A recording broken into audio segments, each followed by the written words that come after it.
This creaky old photo album holds some of Fabian Wood's most cherished memories, those of his mom, DeAndrea. Is that you and your mom? Yes. I probably was about 2 years old in that picture. The oldest of two boys, Fabian was close to his mom, who he describes as a sweetheart, helping anyone she could.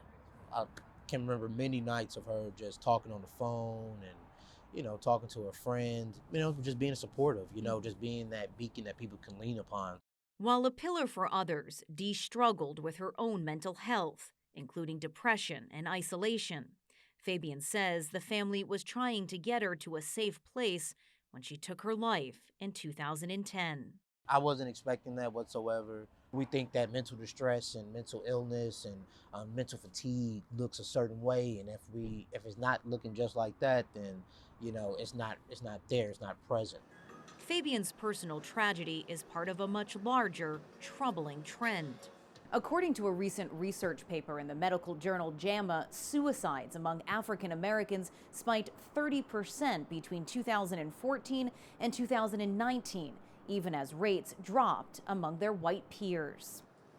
Experts say decades of poverty, violence, and unequal access to things like healthcare, education, even healthy food have increased the risk for suicide in the Black community. We feel it physically in our bodies, and that comes out as like hypertension and diabetes and obesity. We're not well emotionally because of having limited access to those things that so many people take for granted.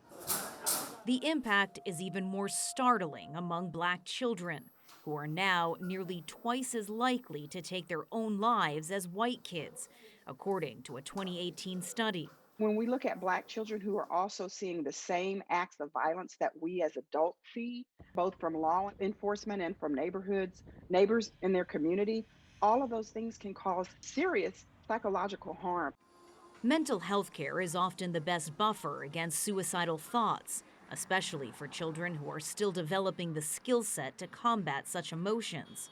But studies have shown that those services are least accessible to people of color. Mental illness also still carries a stigma within the Black community, where it is viewed as a weakness. The Black men, the Black women as well, even more actually, has been taught. There's even a sense of pride in being very, very, very resilient. Those make it hard to have a dialogue.